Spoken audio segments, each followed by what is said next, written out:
Hi അസ്സാം വലൈക്കും welcome back. അപ്പോൾ ഞാനിന്നിവിടെ കരമുറ കുറയ്ക്കാൻ പറ്റിയ അടിപൊളിയായിട്ടൊരു ബിസ്ക്കറ്റിൻ്റെ റെസിപ്പിയാണ് കേട്ടോ കാണിക്കാൻ പോകുന്നത്.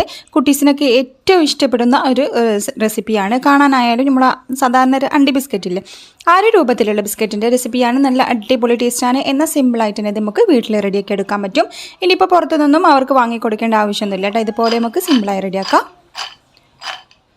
അപ്പോൾ ഉണ്ടോ ഇത്രയും ക്രിസ്പി ആയിട്ടുള്ളൊരു ബിസ്ക്കറ്റിൻ്റെ റെസിപ്പി എങ്ങനെ നോക്കാം. അപ്പോൾ ആദ്യം തന്നെ അതിന് വേണ്ടിയിട്ടൊരു ബൗൾ എടുത്തിട്ട് അതിലേക്ക് 1 കപ്പ് നിറയെ മൈദ ചേർത്ത് കൊടുക്കുന്നുണ്ട്. ഈ 1 കപ്പ് മൈദ വെച്ചിട്ട് തന്നെ അത്യാവശ്യം ബിസ്ക്കറ്റ് ഉണ്ടാക്കാൻ പറ്റും കേട്ടോ. അപ്പോൾ ഇനിയിപ്പോൾ കൂടുതൽ വേണമെന്നുണ്ടെങ്കിൽ 2 കപ്പൊക്കെ ചേർക്കുക. ഇനിയിപ്പോൾ അതിലേക്ക് കുറച്ച് ക്രിസ്പി ആയിട്ട് നിൽക്കാനും കുറേ ടൈം അതുപോലെ തന്നെ എയർ ടൈറ്റായിട്ടുള്ള കണ്ടെയ്നറിൽ വിട്ട് വെക്കുകയാണെങ്കിൽ കുറേ ദിവസങ്ങളൊക്കെ നമുക്ക് കേടുവരാതെയും ക്രിസ്പി ആയിട്ട് നിൽക്കാൻ വേണ്ടിയിട്ടാണ് ഈ റവ ചേർത്ത് കൊടുക്കുന്നത്. അപ്പോൾ 1 കപ്പ് മൈദയിലേക്ക് 2 ടീസ്പൂൺ റവയും കൂടെ ചേർത്ത് കൊടുത്തിട്ടുണ്ട്. ഇനി അതിൻ്റെ കൂടെ തന്നെ ആവശ്യത്തിനുള്ള ഉപ്പും കൂടെ ചേർത്ത് കൊടുത്ത് നല്ലതുപോലെ തന്നെ ഇതൊന്ന് മിക്സ് ചെയ്തെടുക്കാം. അപ്പോൾ മൈദ മാത്രമാകുമ്പോൾ ചിലപ്പോൾ ഇത് സോഫ്റ്റായിട്ട് തണുത്ത് പോകാനൊക്കെ ചാൻസ് ഉണ്ട്. അതുകൊണ്ട് റവയും കൂടെ കുറച്ച് ചേർത്ത് കൊടുക്കുക. ഇനിയിപ്പോൾ നമുക്കതിലേക്ക് ഓയിൽ ഒഴിച്ച് കൊടുക്കണം. അപ്പോൾ ഓയിൽ ഒഴിച്ച് കൊടുക്കുമ്പോൾ ചൂടുള്ള നല്ല തിളച്ച ഓയിൽ വേണം അതിലേക്ക് ഒഴിച്ച് കൊടുക്കാൻ. അപ്പോൾ ഇതുപോലെ കുറച്ചായിട്ട് ഒഴിച്ച് കൊടുക്കുക. ഒരു 3 ടേബിൾ സ്പൂണോളം ഓയിൽ ഇതിലേക്ക് ആവശ്യമായിട്ടുണ്ട് കേട്ടോ. എന്നിട്ട് ഇതുപോലെ മിക്സ് ചെയ്തെടുക്കുക. അപ്പോൾ നല്ല തിളച്ച ഓയിൽ ഒഴിച്ച് കൊടുക്കുന്നത് ക്രിസ്പി ആയിട്ട് കിട്ടാൻ വേണ്ടിയിട്ടും അതുപോലെ തന്നെ ഒട്ടും എണ്ണ കുടിക്കാതെ നമുക്കിത് ഫ്രൈ ആക്കി എടുക്കാനും വേണ്ടിയിട്ടാണ്. ഇനി നമുക്കിത് കൈ വെച്ചിട്ട് സാധാരണ പുട്ട് പൊടിയൊക്കെ നനച്ചെടുക്കില്ല ആ ഒരു രീതിയിൽ കട്ടയില്ലാതെ ഒന്ന് മിക്സ് ചെയ്ത് കൊടുക്കാം. അപ്പോൾ കട്ടകളൊക്കെ കൈ വെച്ചിട്ട് ഇതുപോലെ നുടച്ച് കൊടുത്തിട്ട് ആ ഒരു ഓയിൽ എല്ലാ ഭാഗത്തേക്കും ആയി കിട്ടുന്നത് വരെ മിക്സ് ചെയ്ത് കൊടുക്കാം. അപ്പോൾ നമ്മൾ സാധാരണ പുട്ടുപൊടി നനച്ചെടുക്കുന്ന ആ ഒരു രൂപത്തിൽ തന്നെ ചെയ്തെടുക്കാം. അപ്പോൾ ഇത്രയേ ഉള്ളൂ. ഇനിയിപ്പോൾ ഇതിലേക്ക് നമുക്ക് സാധാ വെള്ളം ഒഴിച്ച് കൊടുത്തിട്ട് നമുക്കിത് ചപ്പാത്തിക്ക് കുഴച്ചെടുക്കുന്ന പോലെ തന്നെ നമുക്ക് മാവ് റെഡിയാക്കി എടുക്കാം. അപ്പോൾ കുറച്ചായിട്ട് വെള്ളം ഒഴിച്ച് കൊടുത്തിട്ട് നമ്മൾ സാധാരണ പൂരിക്കൊക്കെ കുഴച്ചെടുക്കുന്ന ആ ഒരു രൂപത്തിൽ കുഴച്ചെടുക്കുക. അധികം വെള്ളം കൂടി പോയിട്ട് സോഫ്റ്റാക്കി എടുക്കണ്ട കേട്ടോ. കുറച്ച് ഹാർഡായിട്ടുള്ള രീതിയിൽ വേണം ഇതിൻ്റെ മാവ് റെഡിയാക്കി എടുക്കാൻ.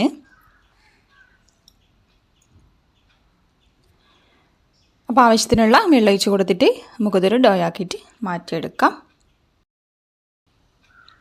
അപ്പോൾ ഇതിവിടെ റെഡി ആയിട്ടുണ്ട്. അപ്പോൾ കയ്യിൽ ഓവർ ഒട്ടി പിടിക്കുകയാണെന്നുണ്ടെങ്കിൽ കുറച്ച് എണ്ണം തടവിയിട്ട് ഒന്ന് മിക്സ് ചെയ്ത് കൊടുക്കുക. എന്നാൽ ഓവർ കുഴക്കേണ്ട ആവശ്യമൊന്നുമില്ല കേട്ടോ. പൊറോട്ടക്കൊക്കെ കുഴച്ചെടുക്കുന്ന അതുപോലെ ഒന്നും കുഴച്ചെടുക്കേണ്ട ആവശ്യമില്ല. ഇതുപോലെ നന്നായിട്ട് ഒന്ന് മിക്സാക്കി എടുത്താൽ മതി. അപ്പോൾ കുറച്ച് ഹാർഡായിട്ടുള്ള രീതിയിൽ മാവ് റെഡിയാക്കി എടുക്കാം. ഇനി നമുക്കൊന്ന് പരത്തിയെടുക്കണം. അപ്പോൾ ഒരു ചപ്പാത്തിയുടെ പലക എടുത്തിട്ടുണ്ട്. ഇനിയിപ്പോൾ ഇതിന് പകരം കൗണ്ടർ ടോപ്പ് ക്ലീൻ ആക്കിയിട്ട് അവിടെ വെച്ചിട്ട് വേണമെങ്കിലും പരത്തിയെടുക്കാം.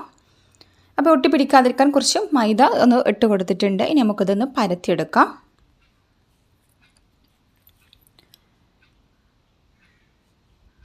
അപ്പോൾ ഇതിൻ്റെ മുകൾ ഭാഗം ഒട്ടി പിടിക്കാൻ തോന്നുകയാണെങ്കിൽ കുറച്ച് പൊടി അതിൻ്റെ മുകളിലും കൂടെ ഇട്ട് കൊടുത്തിട്ട് കറക്റ്റായിട്ട് പരത്തിയെടുക്കാം.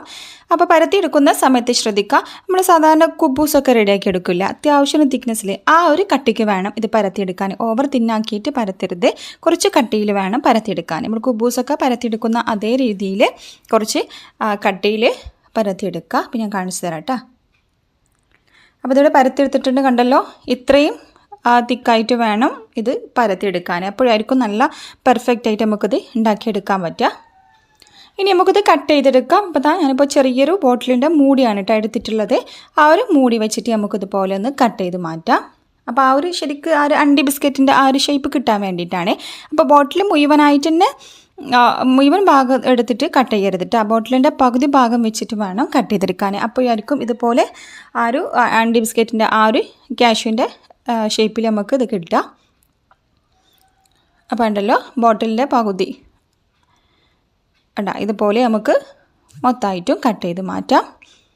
അപ്പോൾ ഇത് കട്ട് ചെയ്തെടുക്കാൻ സിമ്പിളാണ് കേട്ടോ. പെട്ടെന്ന് തന്നെ ചെയ്തെടുക്കാൻ പറ്റും. അതുപോലെ തന്നെ ഓവർ ടൈം നമ്മൾ പരത്തിയെടുക്കേണ്ട ആവശ്യമൊന്നുമില്ല. നമുക്ക് ചെറുതായിട്ട് എല്ലാ ഭാഗവും ഈ രീതിയിൽ തന്നെ മുഴുവനായിട്ടും കട്ട് ചെയ്ത് മാറ്റാം. അപ്പോൾ മൊത്തമായിട്ട് തന്നെ കട്ട് ചെയ്ത് കഴിഞ്ഞിട്ട് ഫ്രൈ ആക്കി എടുത്താൽ മതി.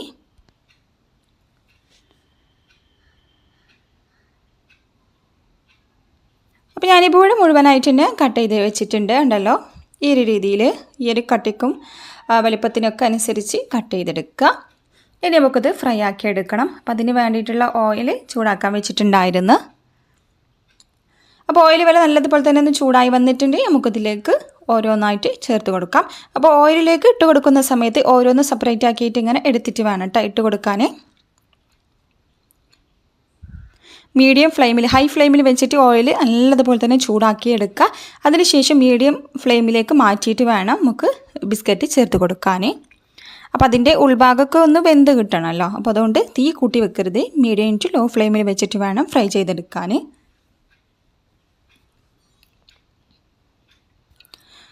അപ്പോൾ ഇതാ മുഴുവനായിട്ട് തന്നെ ഞാനിപ്പോൾ വലിയ പാത്രം എടുത്തതുകൊണ്ട് തന്നെ മുഴുവനായിട്ടും അതിലേക്ക് കൊണ്ടിട്ടുണ്ട് കേട്ടോ. ഇനി ഇതുപോലെ ഇടയ്ക്കിടയ്ക്കൊന്ന് ഇളക്കി കൊടുത്തിട്ട് വേണം ഫ്രൈ ചെയ്തെടുക്കാൻ. അപ്പോഴായിരിക്കും അതിൻ്റെ എല്ലാ ഭാഗവും ഒരേ സെയിം അളവിൽ തന്നെ ഫ്രൈ ആയിട്ട് കിട്ടുക. അപ്പോൾ ഇതുപോലെ ഇടയ്ക്കിടയ്ക്കൊന്ന് ഇളക്കി കൊടുത്തിട്ട് ഫ്രൈ ചെയ്തെടുക്കുക. ഒരു ലൈറ്റ് ഗോൾഡൻ കളർ ആവുന്ന സമയത്ത് നമുക്കിത് എണ്ണയിൽ നിന്ന് കോരിയെടുക്കാം.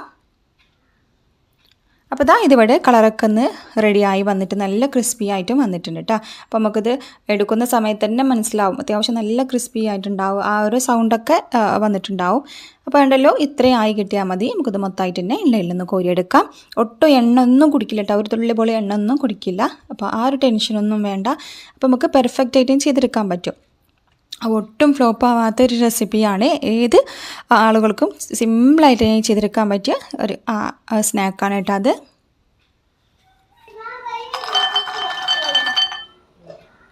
അപ്പോൾ കണ്ടോ അത്യാവശ്യം നല്ല ക്രിസ്പി ആയിട്ട് തന്നെ കിട്ടിയിട്ടുണ്ട്. ഇതുപോലെ തന്നെ കഴിക്കാനും നല്ല ടേസ്റ്റാണ് കേട്ടോ. ഇനിയിപ്പോൾ നമുക്ക് ഒന്നുകൂടെ ഒന്ന് രുചി കൂട്ടാൻ വേണ്ടിയിട്ട് ഞാനിപ്പോൾ കുറച്ച് മുളക് പൊടി, ഒരു സ്പൈസി ആയിക്കോട്ടെ വിചാരിച്ചിട്ട് കുറച്ച് മുളക് പൊടി ഇട്ട് കൊടുത്തിട്ടുണ്ട്. ഇതിൻ്റെ കൂടെ തന്നെ ചാട്ട് മസാല കയ്യിലുണ്ടെങ്കിൽ കുറച്ച് ചാട്ട് മസാലയും കൂടി ഇട്ട് കൊടുക്കുകയാണെങ്കിൽ നല്ലൊരു ഫ്ലേവറാണ് കേട്ടോ. കുട്ടികൾക്കൊക്കെ എന്തായാലും ഇഷ്ടമാവും. ചാട്ട് മസാല ഉണ്ടെങ്കിൽ അത് മസ്റ്റായിട്ടും ഇട്ട് കൊടുക്കുക. അപ്പോൾ കണ്ടല്ലോ നല്ല ക്രിസ്പി ആയിട്ട് തന്നെ കിട്ടിയിട്ടുണ്ട് കേട്ടോ. ഇതിപ്പോൾ നല്ല എയർ ടൈറ്റ് ആയിട്ടുള്ള കണ്ടെയ്നറിലൊക്കെ ഇട്ട് വെക്കുകയാണെന്നുണ്ടെങ്കിൽ ഒരാഴ്ച വരെയൊക്കെ ചിലപ്പോൾ അതിലും കൂടുതലൊക്കെ നമുക്ക് കേടാവാതെ തന്നെ എടുത്ത് വെക്കാൻ പറ്റും. ഇനിയിപ്പോൾ അതൊന്ന് പൊട്ടിച്ച് കാണിച്ചു തരാം. കണ്ടോ ആ പൊട്ടിക്കുന്ന ആ ഒരു ഇത് കാണുമ്പോൾ തന്നെ മനസ്സിലാവുന്നുണ്ടാവും നല്ല ക്രിസ്പി ആയിട്ട് തന്നെ ഉണ്ട്. അപ്പോൾ ചൂടാറി കഴിഞ്ഞിട്ട് നല്ല എയർ ടൈറ്റ് ആയിട്ടുള്ള കണ്ടെയ്നറിൽ ഇട്ട് വെക്കുക. അപ്പോൾ നമുക്ക് കുട്ടികൾക്കായാലും സ്നാക്കായിട്ടും വൈകുന്നേരമൊക്കെ അവർക്ക് ഇഷ്ടമുണ്ടാകുമ്പോഴൊക്കെ എടുത്തു കൊടുക്കാം. നമുക്ക് ഹെൽത്തി ആയിട്ട് തന്നെ വീട്ടിൽ ചെയ്ത് കൊടുക്കാൻ പറ്റിയ റെസിപ്പിയാണ്. ഇനിയിപ്പോൾ പുറത്തുനിന്നൊന്നും വാങ്ങി കൊടുക്കേണ്ട ആവശ്യമൊന്നുമില്ല, ഇതുപോലെ അവർക്ക് ചെയ്ത് കൊടുക്കുക.